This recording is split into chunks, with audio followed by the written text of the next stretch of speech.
Playing the Radical Latino Show. Ladies and gentlemen, put your hands in the air for New York's very own. Radical Latino is taking you to another level.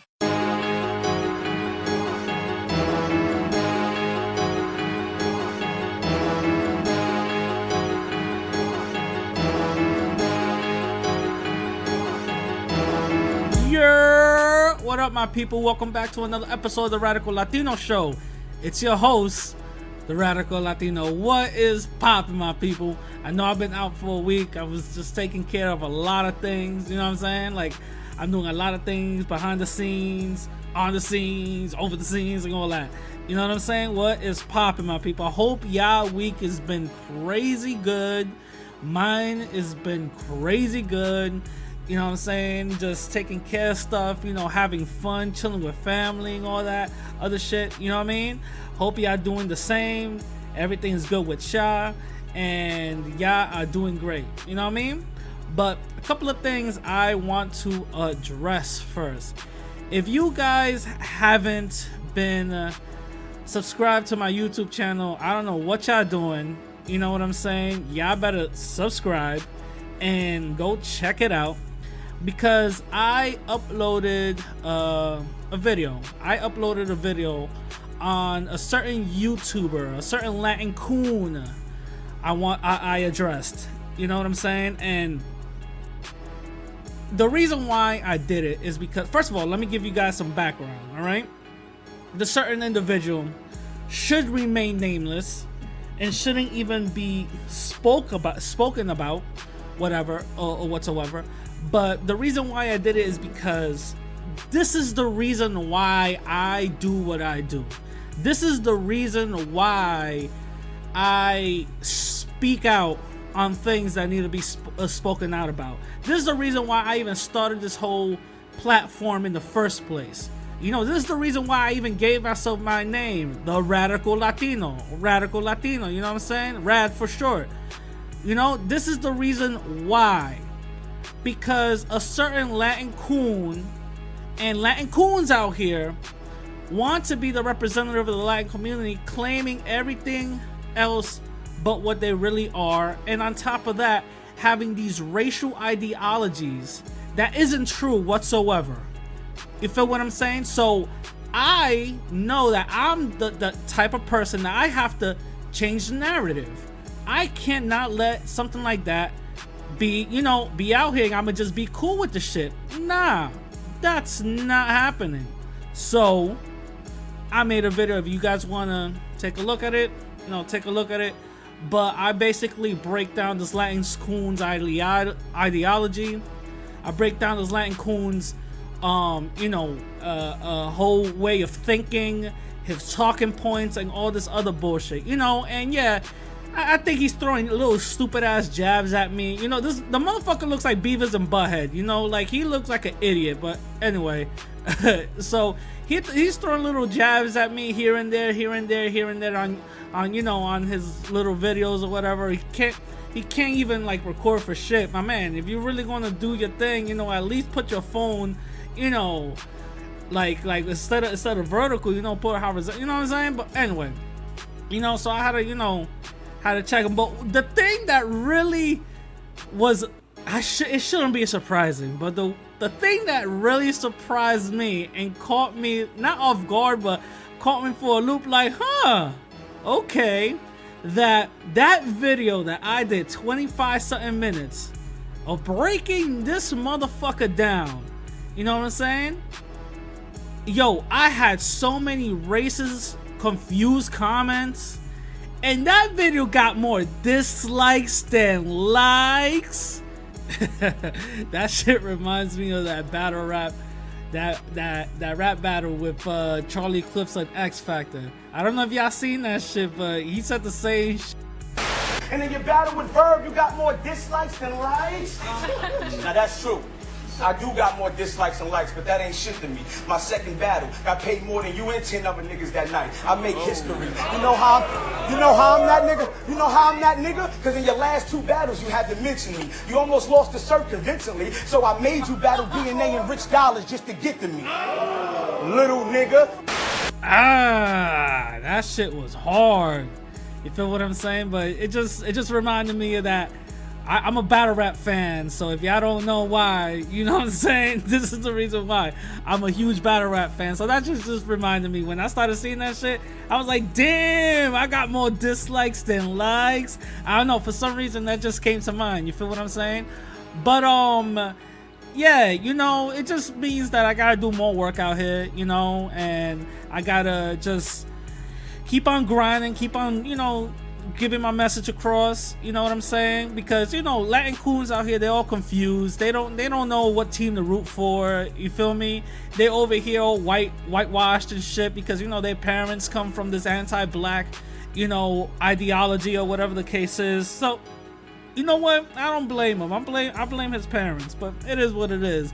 So, you know, shout out to that coon. Anyway, so real quick, if you guys don't know what Hidden Colors is, first of all, I don't know what y'all been doing. Y'all should really go check out that movie, Hidden Colors. There's like this part 5. So right now it's part 5. So it's just 1 through, you know what I'm saying? So you guys got to really check that out. A lot of hidden history that they talk about. A lot of hidden African history that they talk about, and a lot of things that I didn't even know. I was like, oh shit, you know, that movie put me on and all that. That documentary put me on. And the director of that documentary is Tariq Nasheed, and a lot of people call him a race baiter. A lot of people call him a scammer, or whatever the case is. I'm not gonna respect the man. I'm not gonna disrespect the man. You feel what I'm saying? I learned a lot from him. You know what I'm saying? I'm still learning a lot. So I'm gonna just, you know, give a big shout out to him. But Tariq Nasheed, he was supposed to be going to the UK to promote his film Hidden Colors 5 that it came out. It's supposed to, this iteration was supposed to talk about black warfare and how important it is to basically stay ready and have a militant mindset, which, you know, there's nothing wrong with that. You know what I'm saying? Everybody needs to think like that. You know, this is the reason why I'm making this type of episode. You know what I mean? So having a militant mindset and always, you know, staying ready. If you stay ready, you don't got to get ready. You feel what I'm saying? So always staying ready, always being vigilant, always having a code of conduct, always being, you know, prepared for the worst. You know, hope for the best, prepare for the worst. Feel what I'm saying? So when he made a documentary about that, and even in the trailer of the documentaries, you see a lot of white supremacists on it talking about this is racist and all this other bullshit. And mind you, I supported most of his films. Not the first one because I didn't know nothing about Hidden Colors 1, but I supported 2, 3, and 4. I didn't support 5 because some people, one person was kind of questionable that was in it. So I was like, you know what? I'll support it when it comes out on DVD. I'll buy it, but as a crowdfunding, nah, I'm good. You feel what I'm saying? So, so he was supposed to go to the UK and promote the film.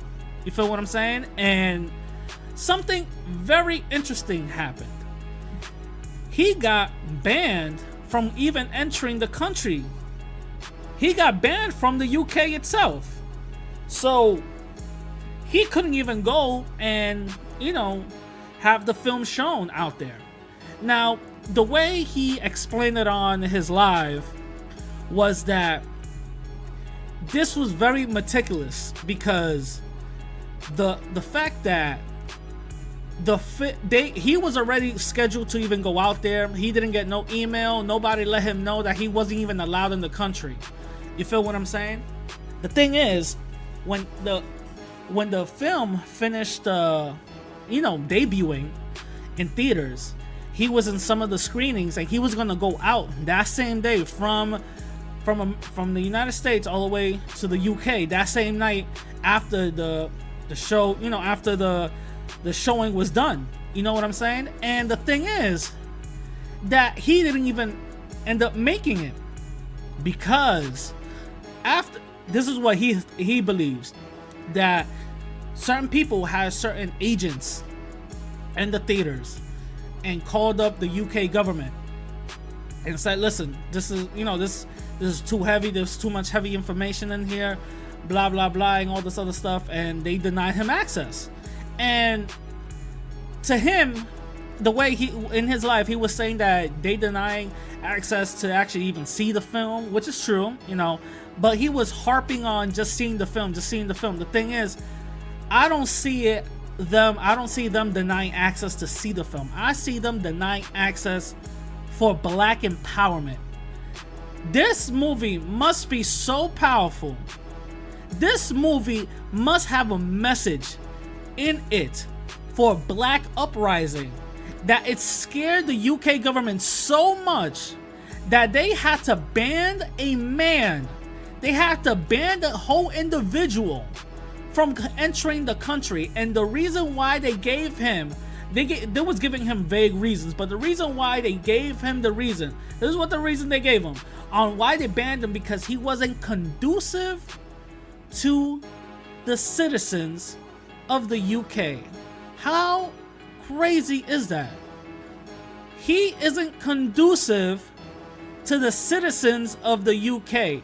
Mind you, this person has been out here talking about and exposing white supremacy day in and day out. If you guys even follow him on Twitter, this dude is all out here exposing white supremacy left and right, left and right, left and right, left and right, left and right. And the thing about that is that they're gonna stop a man from going to the UK to empower his people and let them know, hey, listen, you know, being a black militant, having this military mindset, having empowerment amongst your own people, amongst your own community, is something that is shamed upon. I'm sorry. That's what the government is saying. He was going to go out there and show a film that was going to empower the individuals in there, in that country. And the government is saying that, no, you can't do that. You know what I'm saying? So they're basically, so in other words, what they're stopping is, hey, we don't want y'all niggas to rise up too much. That's basically what they're saying. We don't want y'all motherfuckers to actually get enough balls, because let's keep it real. Let's keep it real. You know, look at Haiti. Let's look at Haiti for 1 second.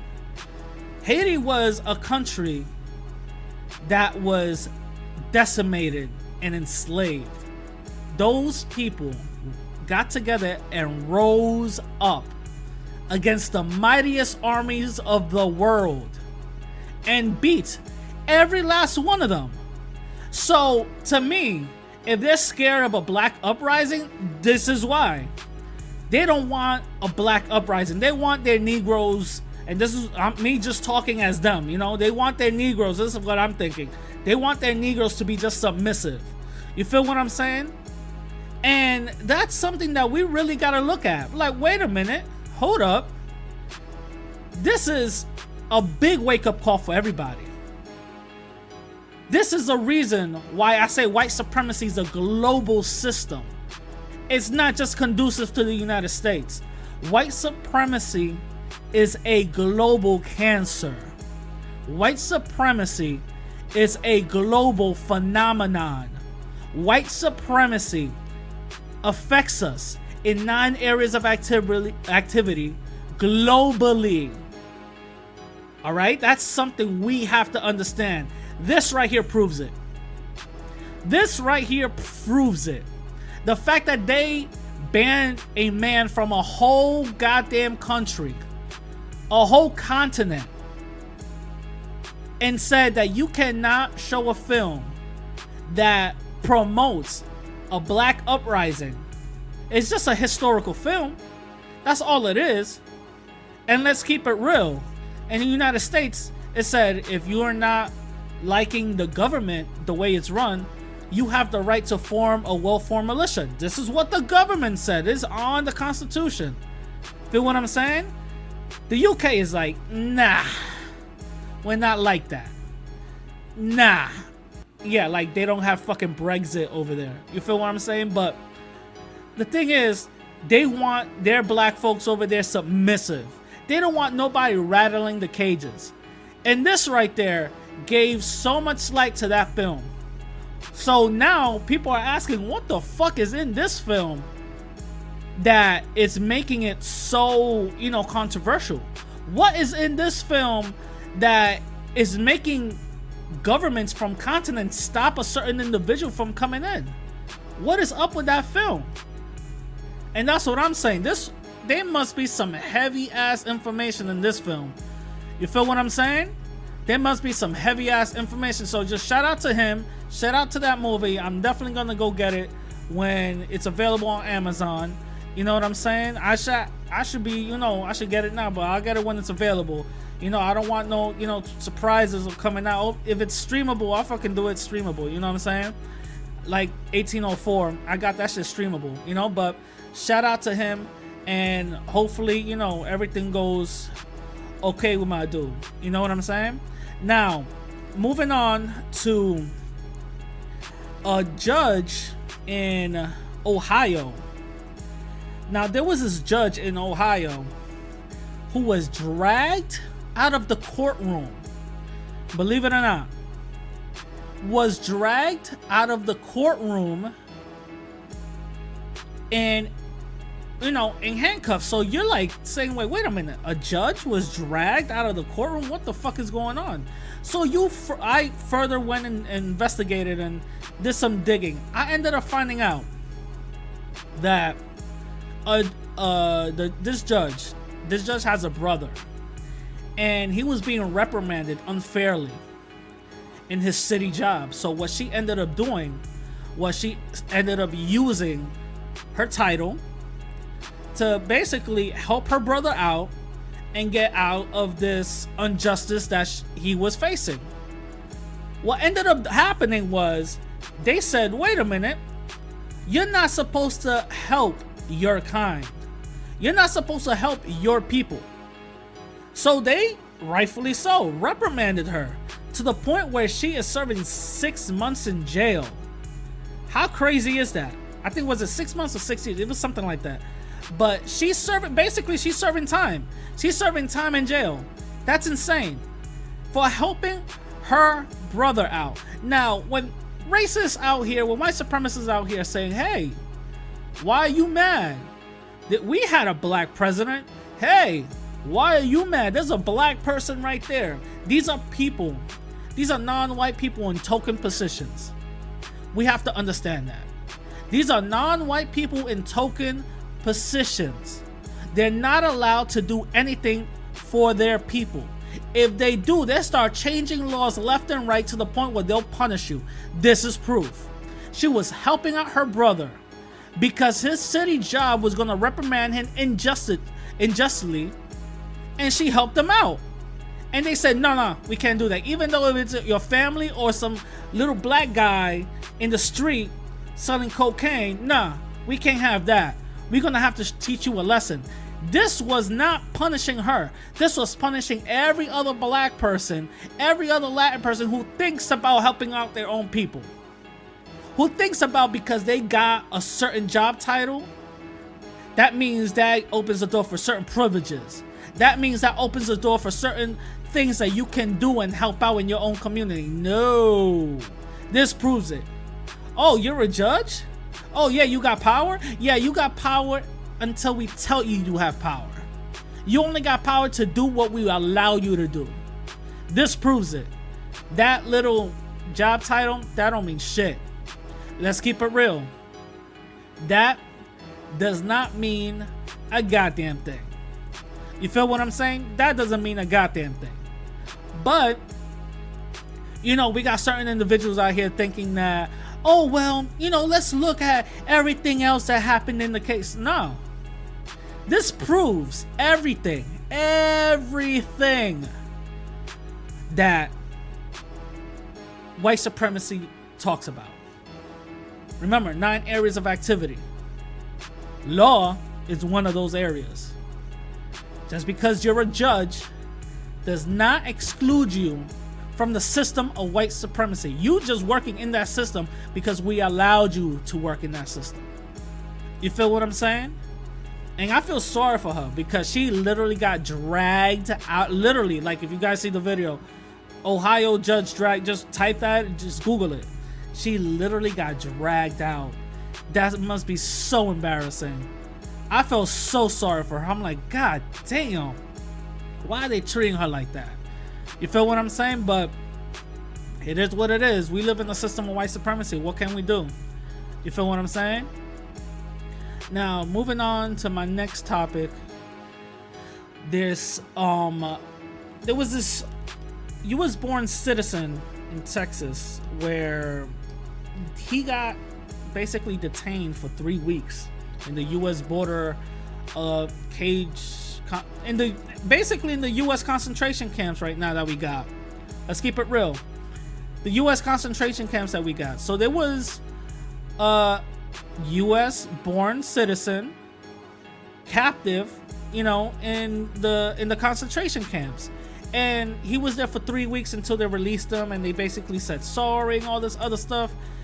Listen, this is nothing new. This is something I already said. This is something I already talked about, and it's nothing new. Our melanin, our skin, our identity, our ethnicity is a target. This is something we gotta understand. Latin people are being targeted out here and rounded up. This is something we have to get through our heads. We got Latin folks like Antonio Cristina, I'm not gonna say his name, but Antonio Cristina, claiming out here, I'm white, papi, I'm white, papi, I'm white. You know, I'm white, looking like a fucking idiot, like Beavis and Butthead and shit. Yelling out here saying I'm white, yet he doesn't look nowhere near white. Best believe his light ass green eyes is gonna get fucking deported. You know what I'm saying? He's gonna get rounded up probably for more than 3 weeks and still get deported. You feel me? So we're being harmed out here. We're being basically persecuted. And this is a wake-up call. This is a wake-up call for all Latin folks out here claiming white. This is a wake-up call for all Latin folks out here claiming non-black and all this other bullshit. This is something we have to understand, my people. This is something we have to understand. We are being targeted. Regardless if we say that we're white and we're black as shit, that doesn't mean a goddamn thing, okay? There's white Latinos. Yes, I understand that. There's white Latinos. Those are the Latin folks. I'm gonna tell you the classification right now. Those are Latin folks that their parents migrated from somewhere in Europe and actually stood and migrated to Latin America, had kids with only themselves, you feel what I'm saying? And had your white ass. Those are white Latinos. Just because Latin people have a couple of percentage of whiteness doesn't mean a goddamn thing. It doesn't mean that you're white. If you got a certain percentage of whiteness and basically all mixed and shit, you're not white. You're not white. There's a difference between white Latinos who are Anglo and non-white Latinos who is everyone else. Regardless if you're white as shit, genetically you're not. This is a hard pill to swallow. I understand there's a bunch of Latin coons out here. I understand that we want to glorify this whiteness because this is something we've been indoctrinated and we've been taught. I'm sorry, but look how white people are treating you. Look how white people are actually seeing you as. White people are seeing you as all type of other niggas that speak another language. That's all it is. Let's keep it real. That's all it is. You out here saying that you're white and shit, trying to claim with white daddy. This same white motherfucker is calling ice on y'all. And you're being rounded up like dogs. Let's keep it real. Y'all are being rounded up like dogs. I shouldn't talk, because I'll probably be the next one up in line. You know what I'm saying? But y'all being rounded up like dogs. And y'all shouldn't even be out here, you know, claiming white and trying to be all cool with the racist motherfucker. You know what I'm saying? Nah.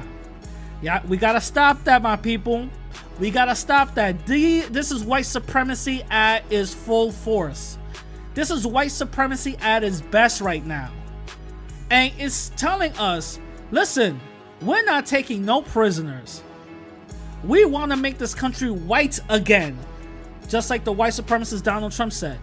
We want to make this country white again. And we don't care if you're with us or with Julio down the street.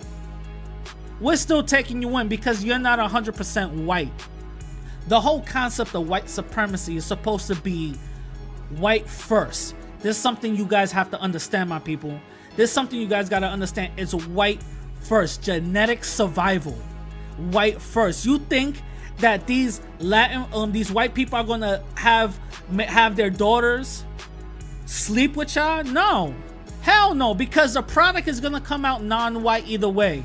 It's still going to have some of that black blood in them. Some of that savage blood, as they say. Some of that non-white blood. They still see that. And you could joke and laugh amongst all of those people. They don't give a fuck. They don't care. They'll see you as a non-other. And they laugh behind your back saying, look at this motherfucker. He thinks that we're going to be cool with him. But when shit hits the fan, he's the first one we're going to sacrifice. You're expendable. This is something you got to understand. You're expendable, which leads me to today's topic. The rise of white identity extremists. Now, what does white identity extremist mean? It basically means white supremacy. My people, this week, we've had a wake-up call. Everything that I've been saying for the past, I don't fucking know, 48 goddamn episodes, a whole year that I've been on this shit, talking basically on the mic, and I'm surprised that I'm getting a lot of followers and a lot of listens. I'm surprised my goddamn self. But, mi gente, listen. This is something I've been telling y'all for a whole fucking year. White supremacy does not include Latin folks.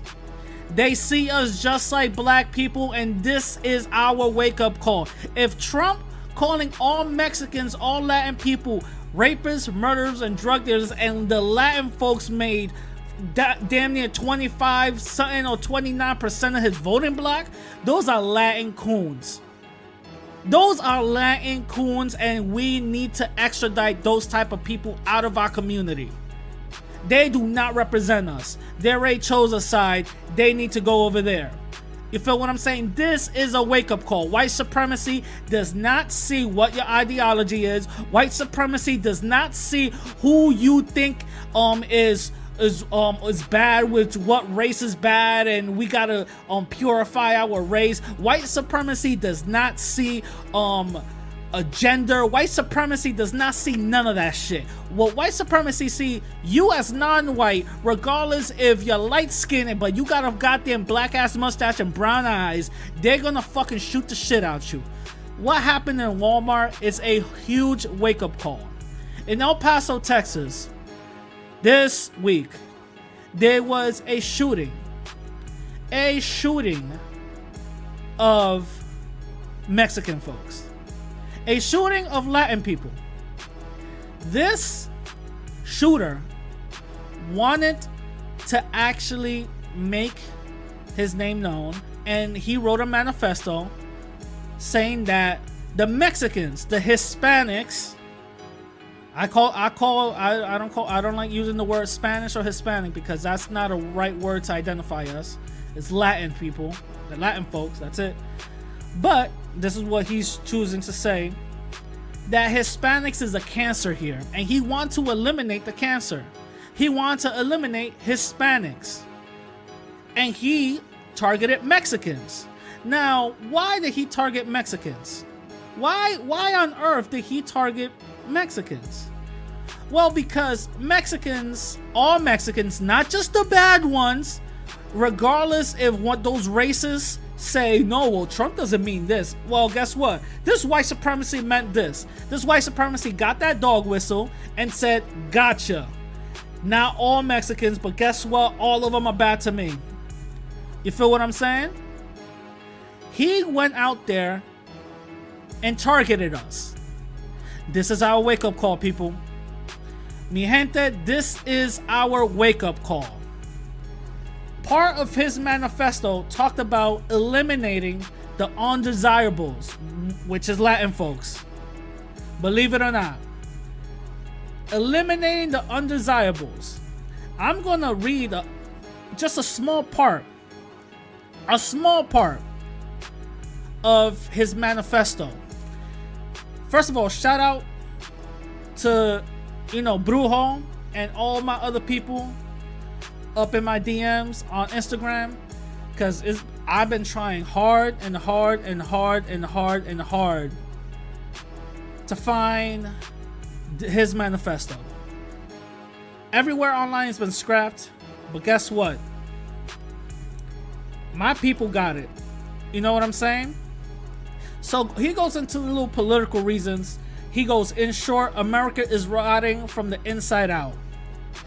And peaceful means to stop this seem to be nearly impossible. And he goes on and so forth. He just blames Republicans and Democrats. You know what I'm saying? All this other bullshit. But listen to this shit. But here is what is important. Due to the death of the baby boomers, increasingly anti-immigrants retracting, is the right to ever increasing Hispanic population in America will become soon a party state. A Democratic party state. And then it goes so on and so forth.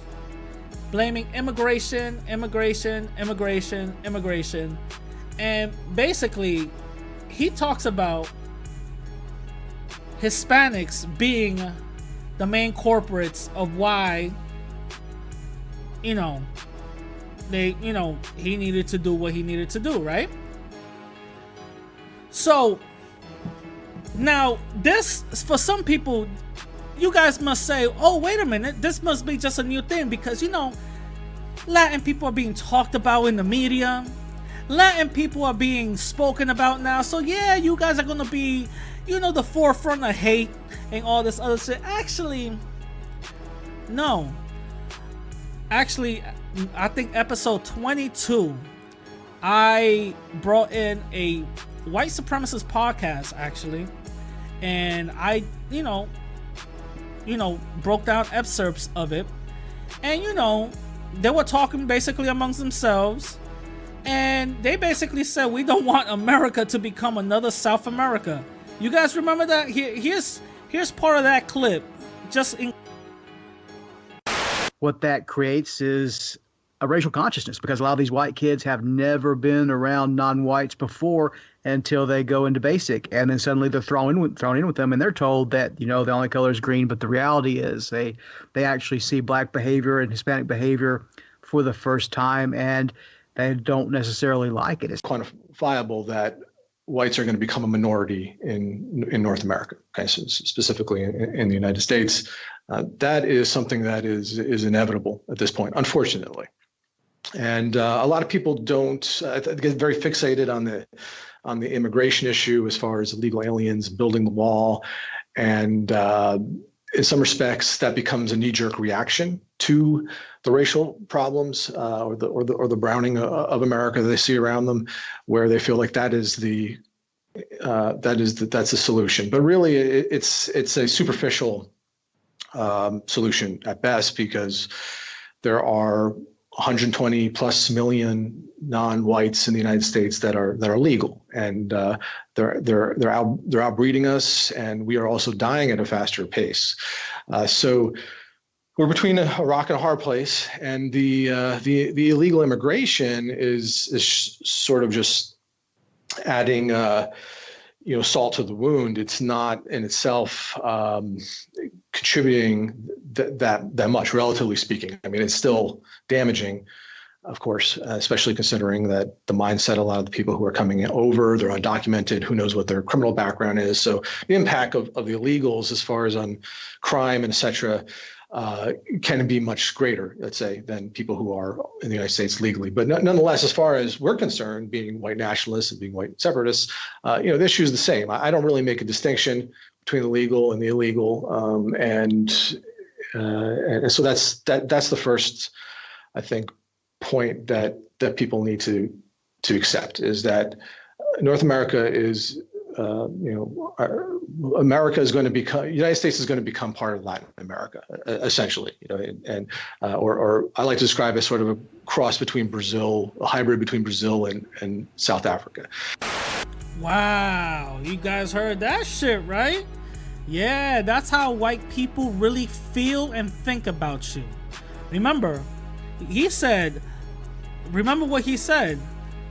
The first time white kids see black and Hispanic behavior. What the fuck does that even mean? What the hell is black and Hispanic behavior? Remember, he said, I don't make the distinction between illegal and legal. You guys heard that. That's what white supremacists think about you.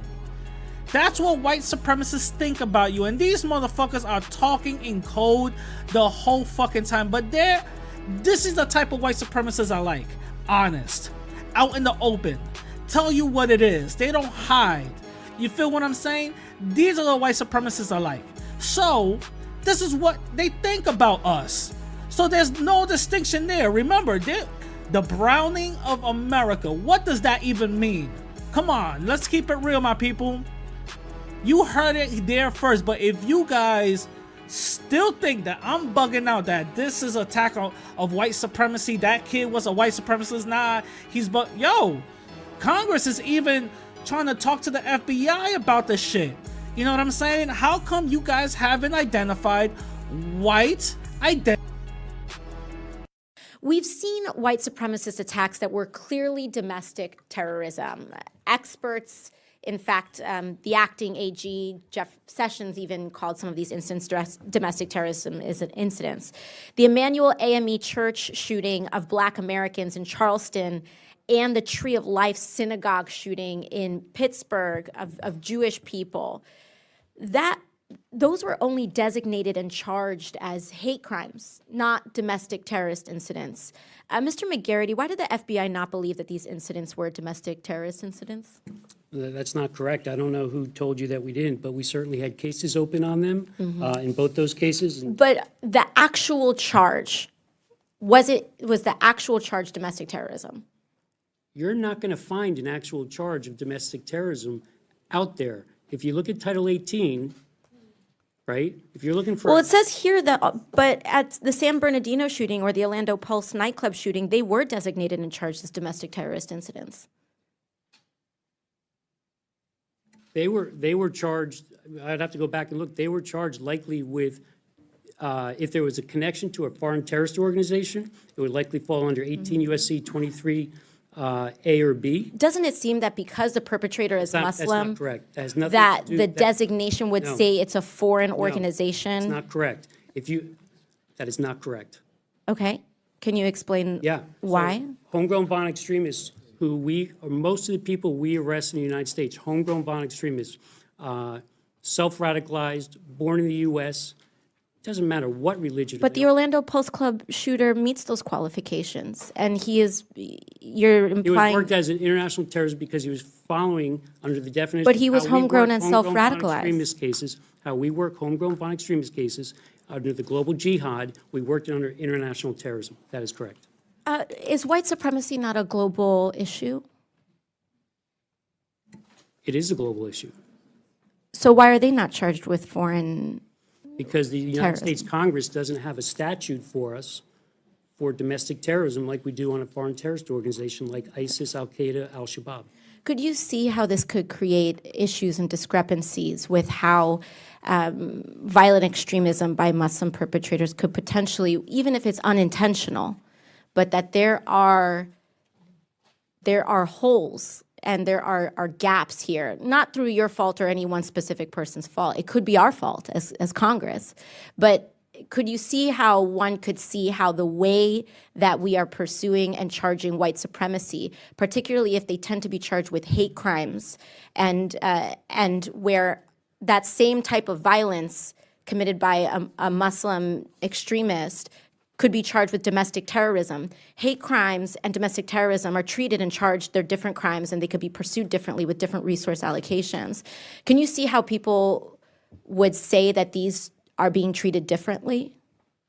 Predominantly, I would say I'd have to go back and look. Most of them are not hate crime charges on the domestic terrorism side. Okay. Thank you very much. I will now... Wow, that's crazy. Some of them are not even hate crime. You heard that shit? Some of these are not even hate crime. You know what I mean? Nah, the fuck out of here. AOC was on his ass. You feel me? And that's what we gotta do. We gotta be on these motherfuckers' ass. But she's not the only one, my people. She's not the only one. Congress has been talking to other people left and right, FBI agents left and right, about, hey, white supremacy is an issue. This is an issue, and they don't even want to hear it. Do you know what group was responsible for more homicides from 2000 to 2016 more than any other domestic extremist group? Not sure, but I trust you're about to tell me. Not a trick question. I raised that question because your testimony that was submitted to the committee talked a lot about homegrown violent extremists. In an unclassified FBI DHS Joint Intelligence Bulletin in May 2017 found that white supremacist extremism poses a persistent threat of lethal violence. Went on to say that white supremacists were responsible for more homicides from 2000 to 2016 than any other domestic extremist movement.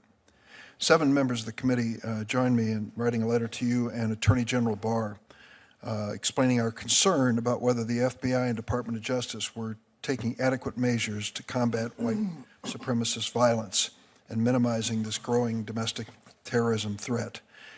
The term white supremacist, white nationalist is not included in your statement to the committee when you talk about threats to America. There is a reference to racism, which I think probably was meant to include that, but nothing more specific. We live in a world where the neo-Nazis and white supremacists are taking lives in many places. A white supremacist murdered 51 Muslim worshippers in New Zealand. 2017, a white supremacist murdered 6 Muslim worshippers at a mosque in Quebec City, Canada.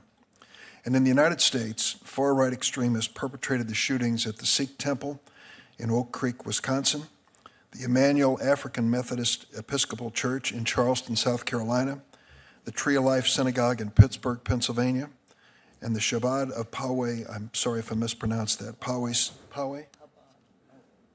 Synagogue in Poway, California.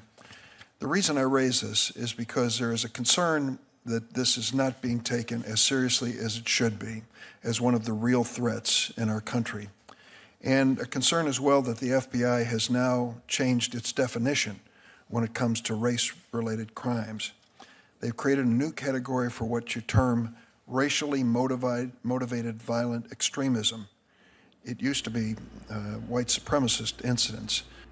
Wow, so the FBI doesn't even know themselves. Well, they do know, because in 2006 the FBI even said white supremacist organizations have infiltrated law enforcement. So let's cut the bullshit. The FBI knows. The FBI knows. They make documentaries and inform people on little white supremacist forums and all this other bullshit out here, like the Turner Diaries. You guys remember that? This is the FBI was part of this documentary about the Turner Diaries and talked about it's a white supremacist book. Listen to this part. My name is J.M. Berger. I study extremism with a special focus on propaganda, and I do that as a fellow at the International Center for Counterterrorism in The Hague.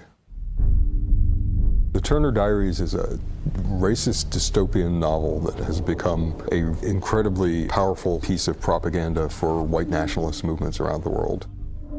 It's become perhaps the most influential work of white nationalist propaganda since the Nazis. So they know. Let's cut the bullshit. You know what I'm saying? He practices, and his expertise is in white supremacist terrorism, and the fact that these sick fucks are not being labeled terrorists. They're being labeled lone wolves. They're being labeled under mental illness and all this other bullshit is a way to scapegoat this whole thing. And there's something very interesting I noticed.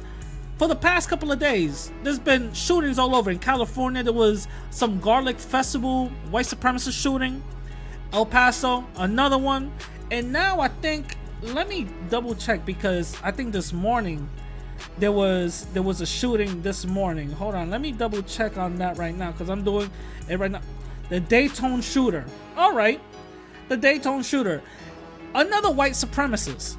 And the crazy thing is that they're talking about these people being lone wolves and all this other shit. And they also, in the police reports, they always talk about multiple shooters, and they always seem to always not shoot them. If they're white, they don't shoot them. And secondly, they always find one. But always on the reports, there's always multiple shooters. So are they deliberately not letting these people get caught? Because they don't want to, I don't know, make it like a hate group. You know what I'm saying? A white supremacist gang. You know what I mean? Because then it's gonna be another classification. There can't be lone wolves if they're more than one person. You know what I'm saying? So they have to lump them in, as, okay, let me just get one. This is just my theory here. You know what I'm saying? But the Walmart shooter, you know what I'm saying? These people, these white supremacist groups are not being labeled white supremacist terrorists. You guys heard the Congress. How come the FBI took that away and now they're being relabeled as something else? This is white supremacy again.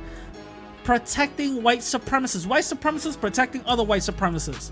Let's keep it real. J. Edgar Hoover started the FBI, and he was a staunch white supremacist.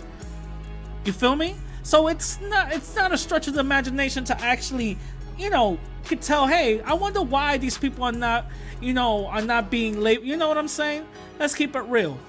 But best believe they got black identity extremists. There was a big ram through my door, which woke me and my son up. They had Kevlar helmets with night vision, AR-15s with full body armor. There was military Humvees with machine gun mounts. I saw ATF out here, FBI, terrorist task force, local Dallas police. Had to be between 50 and 70 agents. Federal agent come and explain to me that the reason why they're arresting me was due to weapons. And I'm thinking, like, weapons of mass destruction, what type of weapons are you looking for? In the early morning hours of December 12, 2017, former Marine and Black activist Christopher Daniels, aka Rakim Balagoon, was arrested at his home for unlawful gun possession. So what would warrant such a dramatic arrest and a possible jail sentence of 10 years? According to a leaked FBI document, there's a new group of domestic terrorists, Black identity extremists.